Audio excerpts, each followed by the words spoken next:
The 8th of October, 1973. The Sinai Desert.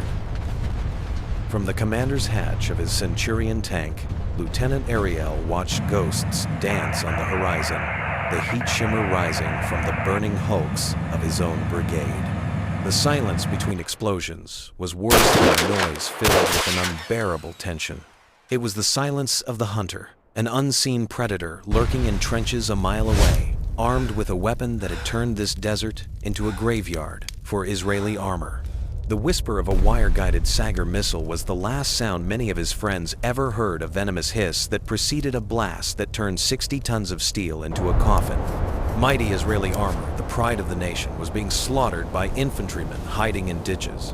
The radio crackled, spitting out an order that was also a death sentence advance. Ariel's knuckles were white on the steel grip of his periscope. He could still see the flash that had consumed his gunner, his best friend, just hours ago. He could still feel the useless rage.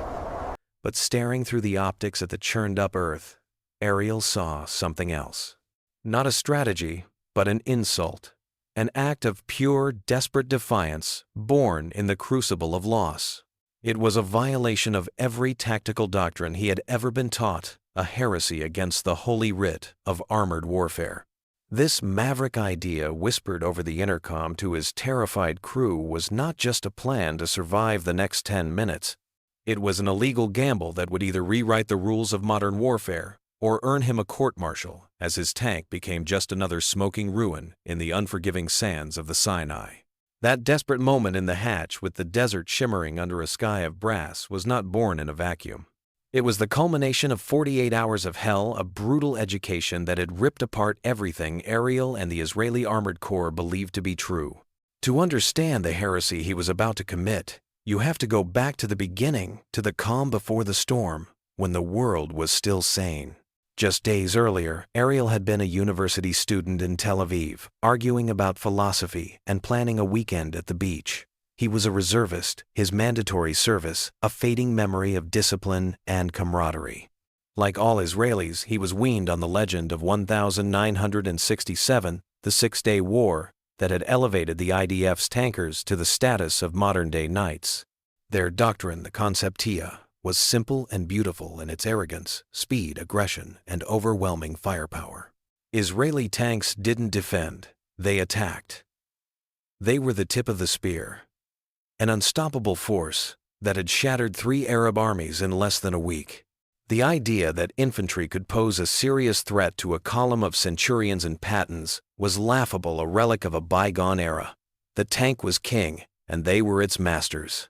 Then came the piercing shriek of the air raid sirens on Yom Kippur, the holiest day of the Jewish year. The call-up was chaotic, a frantic scramble from synagogues and family homes to mobilization centers. Ariel found himself reunited with his crew, including his gunner David. David was the calm to Ariel's storm, a quiet, steady hand with an artist's eye for distance and a philosopher's patience. They had served together, trained together, and promised each other they'd share a beer at their favorite bar the moment this was all over. Climbing into their tank, the familiar scent of diesel and worn leather was reassuring. They were nervous but confident. They were the Armored Corps. They would charge across the Suez, shatter the Egyptian lines, and be home in a week heroes once more. The Conceptia died on their first contact with the enemy. It wasn't the glorious clash of armor they had trained for. There were no T-55 seconds on the horizon. There was only sand silence and death. They advanced into the Sinai, as ordered, a proud column of steel, expecting to roll over whatever stood in their way. Instead, the vanguard simply vanished. One moment the tank in front of them was a thundering behemoth. The next it was a fireball, its turret blown 50 feet into the air. Then another went up, and another. There was no sound of a cannon, no glint of an enemy tank. Just a faint, almost imperceptible hiss, like a snake striking from the shadows. It was the Sagar, a small briefcase-launched wire-guided missile, an infantry weapon. A single Egyptian soldier dug into a foxhole could unleash a weapon that could kill a 60-ton tank from over a mile away. The missile was slow, almost comically so, taking nearly half a minute to reach its target. But for the tankers inside their steel boxes, it was an eternity of helplessness. They could see the small orange flare of the missile's motor crawling toward them, a slow-motion angel of death, but their massive cannons were useless against a man in a hole a mile away. The doctrine demanded they charge forward to close the distance and overrun the infantry with their machine guns. But charging only made them bigger targets. They were knights in full plate armor, being systematically executed by peasants with poisoned darts. The radio became a symphony of panic. Commanders raised on a diet of aggressive action had no answers. Their orders were the same. Advance, keep pushing. It was suicide. The invincibility of the Israeli armor was a myth, and it was being shattered tank by tank in the bloody sands. For Ariel, the crisis became personal in the most brutal way imaginable. Pinned down with Sagar teams firing from a ridge, his company commander ordered a desperate flanking maneuver. It was a textbook move for a tank battle, but a death trap in this new reality. "We have to move, Ariel. We go now." David yelled over the intercom, his voice tight, but steady as he scanned for targets. Ariel gave the order. Their Centurion lurched forward engine, roaring, kicking up a plume of dust. For a few seconds they felt the old invincibility return. They were moving, fighting, taking action. Then Ariel saw it through his periscope. A tiny spark of light far away on the ridge. The hiss seemed to fill the inside of the turret. "Missile, missile, 3 o'clock," he screamed. He watched the orange dot grow larger, a malevolent eye fixed directly on them. There was nothing to do, nowhere to run. No one to shoot back at. It was pure, unadulterated terror. He didn't remember the impact, only the aftermath. A blinding white flash that erased the world, followed by a concussive force that felt like the hand of God slamming into the turret. The tank was thrown sideways. The air filled with the acrid smell of ozone and burning electronics. A high-pitched ringing screamed in his ears, blocking out all other sound. Disoriented, he shook his head, his vision swimming. He turned to check on his crew. The loader was slumped over unconscious. The driver was screaming something on the radio. And David was still sitting in the gunner's seat, his hands resting on the controls.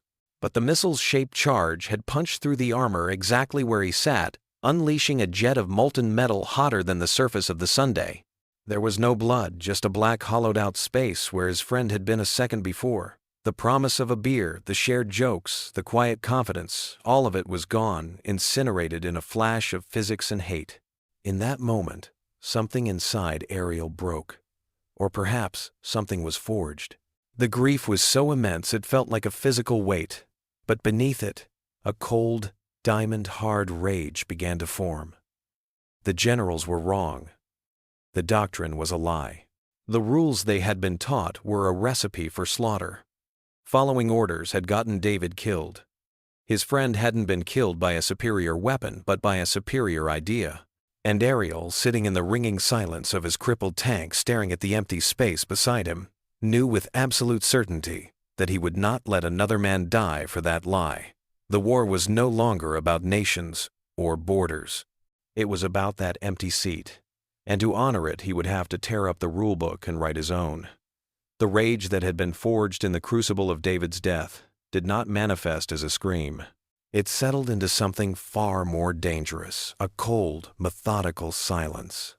While other crews huddled in their tanks listening to the static of the radio and dreading the next order, Ariel became a predator in his own right. He lived through the optics of his commander's periscope, his world shrinking to the magnified shimmering slice of desert in front of him. The grief was a constant, a low hum beneath the surface, but it was now a tool. He would not honor David with tears. He would honor him with understanding. He would dissect the monster that had killed him. He began to watch not like a soldier, but like a biologist studying a deadly insect. He ignored the grand movements on the tactical maps that crackled over the command net. The generals were still trying to solve the problem with maps and arrows, throwing away lives based on a doctrine that was already dead. Ariel focused on the minutiae. He watched the Egyptian lines, his eyes scanning for the telltale signs, the brief glint of binoculars, the unnatural shadow in a cluster of rocks, the faint puff of dust, kicked up by a hasty movement. He was hunting for the man, not the machine. For hours that bled into a full day, he did nothing but observe. He mapped every potential firing position. He timed the intervals between launches, and then he saw it. From his vantage point, he watched another Israeli company attempt a cautious advance a few kilometers to his south. He saw the tiny spark of a Sagar launch. Through his powerful optics, he could track the missile's slow, deliberate flight, a tiny orange star on a mission of murder. He saw the target tank begin to reverse frantically. And then, he saw something else. Another tank in the Israeli formation, seeing the launch, opened up with its coaxial machine gun spraying tracers in the general direction of the launch point. The fire was panicked, inaccurate, and hopeless. It couldn't possibly hit the operator. But then the missile, just seconds from impact, suddenly veered wildly upward, corkscrewing into the empty blue sky before falling harmlessly to the sand. The radio chatter dismissed it as a dud, a lucky break. But Ariel knew better. He rewound the scene in his mind, playing it over and over. The machine gun fire, the missile's erratic flight. The two events were connected. Why? The operator wasn't hit. The missile wasn't damaged. What had happened? He stared at the distant ridge, his mind racing, trying to connect the dots. The Sagar wasn't a smart weapon. It wasn't a heat seeker or a radar-guided marvel. It was, in essence, a model airplane on a very long string. A human being, a man with nerves and fears, had to sit there exposed for up to 25 seconds, steering it with a small joystick, keeping the crosshairs on the target. He had to have an unbroken line of sight and an unbroken chain of concentration. And that was it. The thought hit him not like a gentle wave of insight, but like a physical blow, a bolt of lightning that illuminated everything. They weren't fighting a missile. They were fighting a man's concentration. The machine gun fire hadn't killed the operator, but it had made him flinch. It had made him duck. For a single critical second, he had lost his focus, his hand jerking on the control stick. In that second, the missile, deprived of its human guidance, had become just a dumb piece of rocketry. The weapon's greatest strength, its human guidance, was also its most profound weakness. You didn't need to build a better tank. You just had to break the invisible thread that connected the man to his weapon. The idea, once formed, took on a ferocious life of its own. It was an answer, a key, a weapon forged from pure understanding. But breaking concentration wasn't enough. It had to be guaranteed. Suppressive fire was a start, but what if you could do more? What if you could blind the operator completely? Smoke grenades were too slow, taking precious seconds to deploy and blossom. He needed an instant curtain. He looked down at the breech of his 105mm main gun. The answer was right there. It was brutal, unorthodox, and violated every rule of ammunition, conservation, and tactical sense. He turned to his new gunner, a pale, terrified 19-year-old named Eitan, who still jumped at every loud noise. Eitan, Ariel said, his voice flat and devoid of emotion. Next time we see a launch, you are not to search for the operator. You are to immediately fire a high-explosive round into the dirt 100 meters in front of our tank. Sir, fire. At the ground. A main gun round. But why? To make a cloud, Ariel said simply. A big, fast, dirty cloud of sand and smoke. We will blind him. He then turned his attention to the loader. And you will keep the coaxial machine gun firing non-stop towards the launch point. I don't care if you hit anything. I want you to make them deaf and scared. You make them keep their heads down. This was the birth of his heresy. A two-pronged attack on the senses and nerves of the enemy. The plan was an act of tactical rebellion. It was wasteful, using a precious armor-piercing round to kick up dust. It was loud, announcing their exact position to every enemy gunner in the sector. It went against the core principle of focusing all firepower on destroying the enemy. He knew what his company commander would say. When he tried to explain his theory later that evening over the radio, the response was exactly as he expected, a torrent of scorn and disbelief. "Are you insane?" Lieutenant Captain Gal roared back, his voice thick with static and frustration. "I'm losing tanks, and you want to start a private fireworks show. You will conserve your ammunition, and you will follow doctrine. Is that clear?" Ariel keyed the mic. "Crystal," he replied, the word dripping with cold irony. He switched off the command channel. There would be no permission. There would be no approval. He would not sacrifice another man to a dead doctrine. That night, under the cold desert stars, he drilled his crew relentlessly. He made them practice the sequence until it was second nature. The call of missile, the instant traverse of the turret, the deafening blast of the main gun into the sand, followed immediately by the chattering roar of the machine gun. It was a violent, chaotic symphony of defiance. It was the sound of a new set of rules being written in fire and steel. It was David's eulogy. The moment of truth arrived not with a grand announcement but with a crackle of dread over the radio. The objective was a nondescript patch of desert designated on the maps as the Chinese Farm. The name was a misnomer from old British maps, but for the tankers of the IDF, it had become a byword for hell itself. It was a heavily fortified Egyptian infantry position, a labyrinth of trenches and firing pits bristling with Sager teams and RPGs. It was the anchor of the Egyptian line, and it had already devoured 2 Israeli armored battalions whole. Now it was their turn. Ariel's depleted company, part of a larger desperate push, was ordered to assault the farm's southern flank. It wasn't a strategic masterstroke. It was a bludgeon, an order to charge into a meat grinder and hope something broke on the other side. As their centurions crested the last sandy rise, the vista of the Chinese Farm spread out before them. It was a tanker's nightmare. The ground was flat and open, a perfect killing field. The Egyptian positions were almost invisible, dug in with infuriating skill. Ariel could feel the palpable fear inside his own tank. Eitan's hands were slick with sweat on the gun controls. The loader was muttering a prayer. This was the place where doctrine came to die. The advance began. 10 tanks spread out in a ragged line, churning up the sand as they lumbered forward. They were a line of condemned men walking to the gallows. For a minute, there was an unnatural silence, the only sound the roar of their engines. Then, the sky filled with the hiss of serpents. Missile! Missile! 11 o'clock. The cry came from another tank, a voice laced with pure panic. Ariel's head snapped to the left. He saw it, the hateful orange dot crawling lazily across the sky, aimed squarely at the tank next to his. This was it. No more theory. No more drills. Eitan now. In front of them, Fire Ariel's voice was a raw command cutting through the fear. For a heartbeat, the young gunner hesitated, his training warring with the insane order. Then he obeyed. The 105mm cannon erupted with a deafening roar that shook their own tank. Instead of arcing toward a distant enemy, the high-explosive shell slammed into the desert sand just 100 meters in front of the targeted tank. The effect was instantaneous and biblical. A massive churning wall of sand, dust, and black smoke shot 100 feet into the air. A violent temporary curtain pulled across the face of the battlefield. The targeted tank vanished behind it. Coke's fire. Ariel screamed, his own hands gripping the .50 caliber on the turret, opening up on the general direction of the launch. The chattering of his machine gun joined the chorus.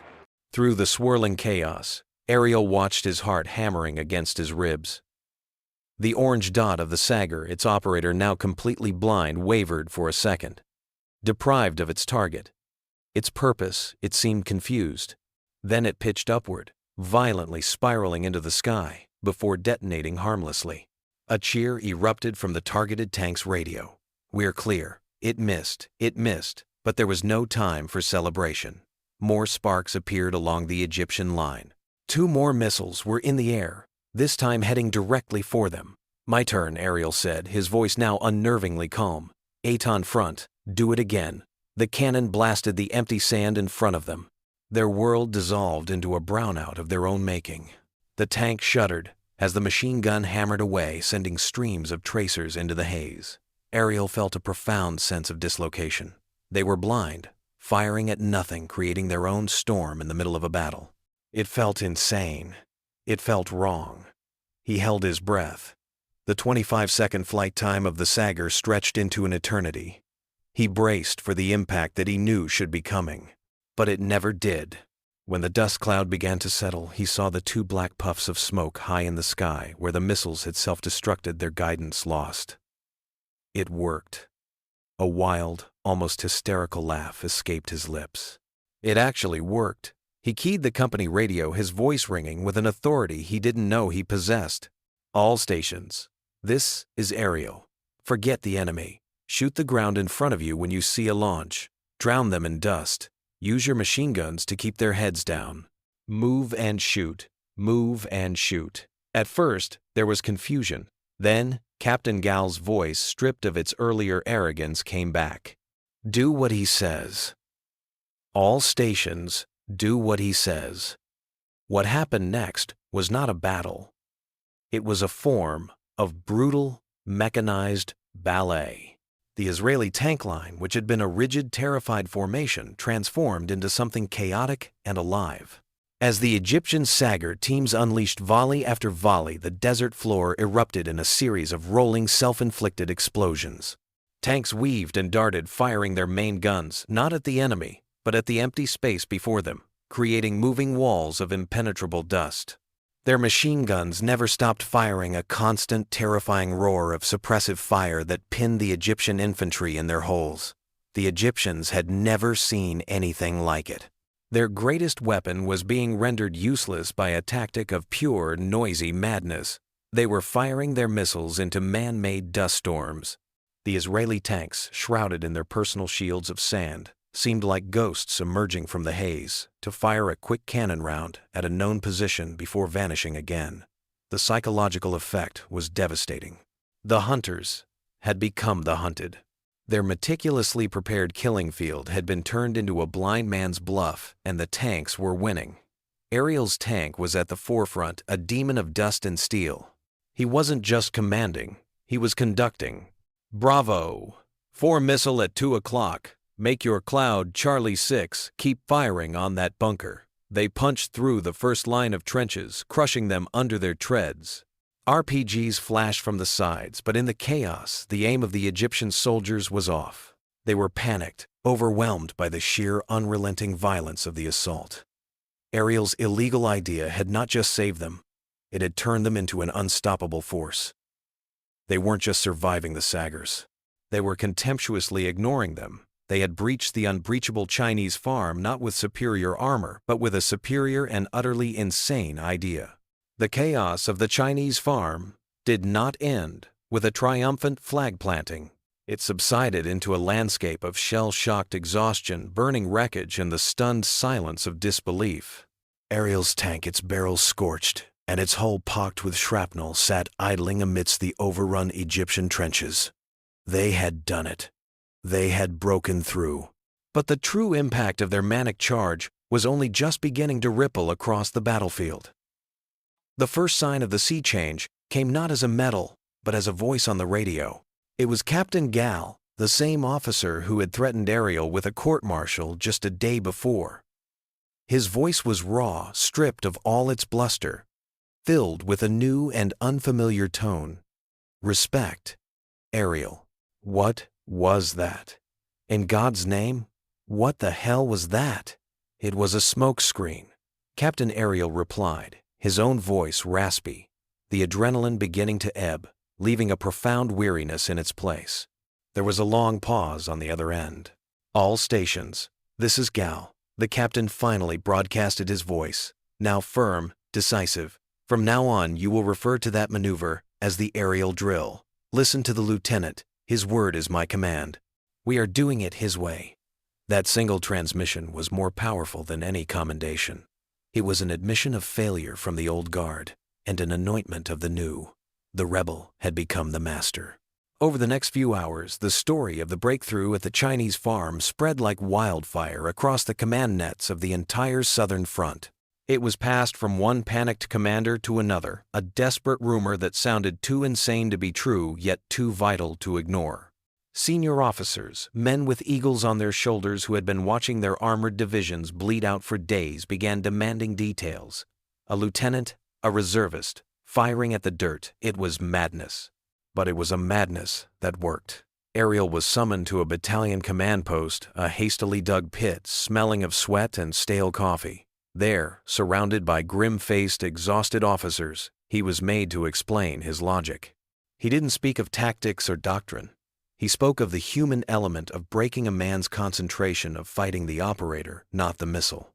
He was no longer just a lieutenant. He was a prophet of a new kind of warfare born from the ashes of his friend. The battalion commander, a grizzled colonel who had lost half his tanks in 48 hours, listened intently, his skepticism slowly melting away, replaced by the dawning light of understanding.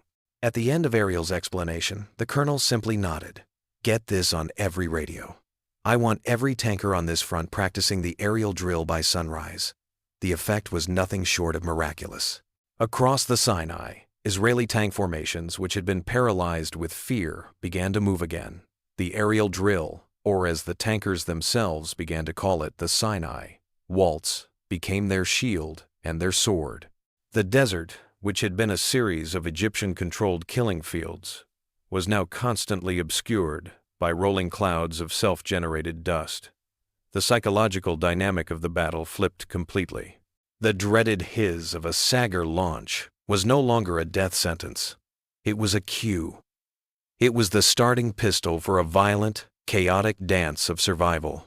The Israeli tankers, emboldened and with a newfound sense of control over their own fate, began to advance with renewed aggression. They punched through Egyptian lines that had been considered impregnable, not by avoiding the Sagars, but by negating them. The change was so dramatic that Egyptian commanders were left bewildered. Their trump card, the weapon that was supposed to have guaranteed their victory, had been rendered almost obsolete overnight by a tactic they couldn't comprehend. Reports flew back to Cairo describing Israeli tanks that seemed to generate their own weather, advancing through self-made sandstorms impervious to their most advanced anti-tank weapons. This tactical innovation unlocked the strategic stalemate. With the Sagar threat largely neutralized, the IDF was able to execute its daring plan to cross the Suez Canal and encircle the Egyptian Third Army. The aerial drill was the key that opened the door, allowing the armored columns to punch the initial hole in the Egyptian defenses, securing the crossing points. Without it, the counteroffensive would have stalled bleeding to death in the Sinai sands, just like the initial defensive efforts. The war was turning, and it was turning on the desperate inside of a single man. For Ariel, the victory was hollow. He took no joy in the accolades that began to filter down the chain of command. Every successful execution of his drill was a fresh reminder of the empty seat next to him in the turret. He had saved countless lives, changed the course of the war, but he couldn't bring back the one that mattered most. His personal war was not about winning. It was about honoring a debt. One evening, after another brutal day of fighting, Captain Gal found him sitting alone on the hull of his tank, cleaning David's periscope, a ritual he performed every night. The captain sat down beside him, the setting sun casting long shadows across the desert. "You know," Gal said quietly, "they're talking about you at division headquarters. They're saying you saved us. They're saying you saved the entire southern front." Ariel didn't look up. He just kept polishing the glass, his movements precise and deliberate. "David saved us," he said, his voice barely a whisper. "He was the first to show us the price of their rules. I just paid attention." His innovation had given his nation a path to victory, but it had given him something else entirely, a purpose for his grief. He had taken the most painful moment of his life and forged it into a weapon, a shield for his brothers in arms. The Sinai waltz wasn't a tactic of glory. It was a memorial, a violent, thundering testament to a fallen friend, written in dust and fire across the sands of the desert. The Yom Kippur War ended not with a triumphant parade, but with a tense ceasefire and the slow, weary process of counting the dead. For Israel, it was a victory scarred by the trauma of near defeat. The nation had survived, but its cherished myth of invincibility was gone forever. In the sobering aftermath, a new legend quietly took root, one not of generals and grand strategies, but of a young lieutenant and his dance of dust. The aerial drill, the Sinai waltz, did not fade with the silence of the guns. It became the single most studied tactical innovation of the war. Military academies from West Point to Sandhurst poured over the after-action reports from the Chinese farm, trying to distill the genius of its brutal simplicity. Ariel's desperate improvisation had exposed a fundamental truth that would echo through the next 50 years of warfare. The most advanced weapon is only as strong as the human being operating it. The focus of armored doctrine shifted overnight. It was no longer just about armor thickness and muzzle velocity. It was about countermeasures, about psychology, about disrupting the kill chain at its weakest link, the operator. The legacy of the Sinai Waltz was written in the designs of the next generation of military hardware. The Merkava tank, Israel's future main battle tank, was designed with its lessons seared into its DNA.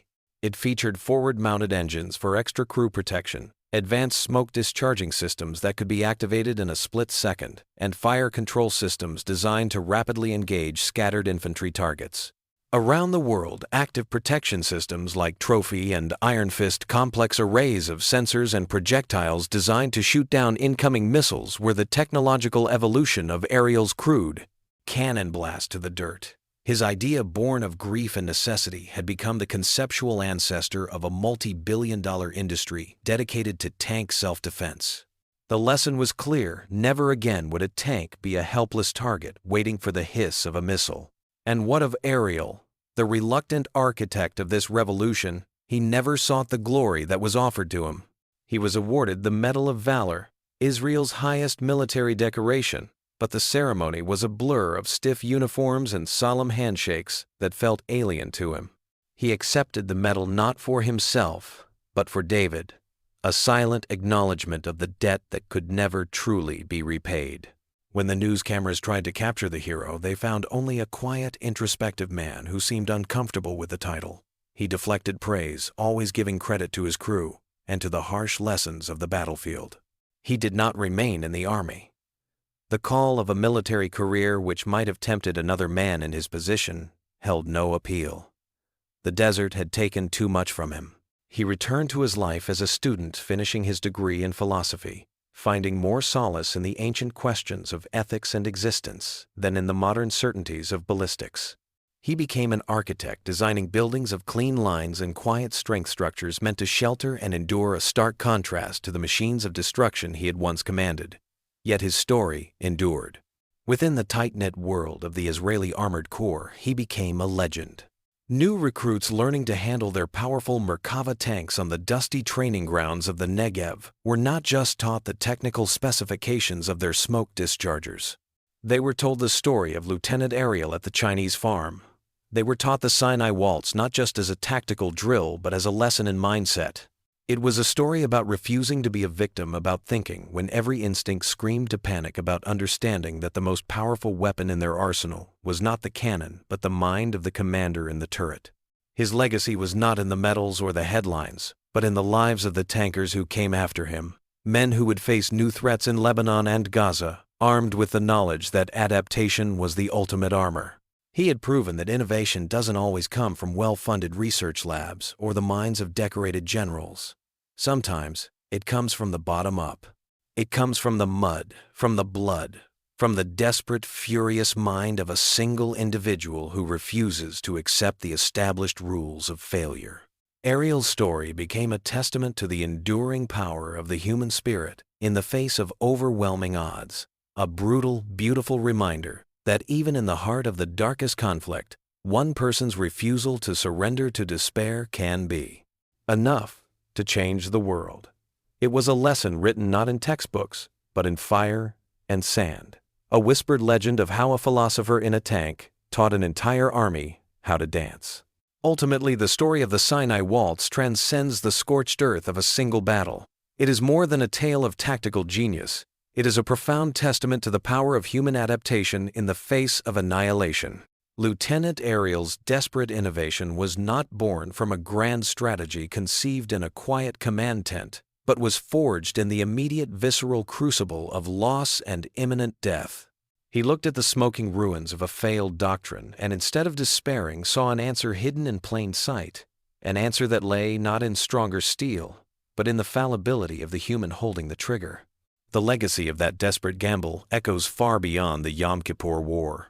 It is heard in the training doctrines of armored corps worldwide, seen in the sophisticated active protection systems that now shield modern tanks, and felt in the core military principle that understanding an enemy's psychology is as critical as understanding their hardware. The aerial drill became more than a maneuver. It became a symbol. It stands as a stark reminder that the most rigid systems and the most terrifying weapons can be undone by a single, unconventional thought. Ariel, the reluctant hero, returned to a life of quiet creation. But the legend he unwillingly authored continues to thunder across the training grounds of the desert. His story is not just about saving soldiers or winning a war. It is a timeless lesson that true strength is not the refusal to bend, but the courage to break, to shatter the rules that lead to ruin, and from the pieces, build a new path to survival. The Sinai Waltz was a violent, chaotic dance, but its rhythm was that of ingenuity itself, proving for all time that the most formidable weapon on any battlefield is a single human mind that refuses to be defeated.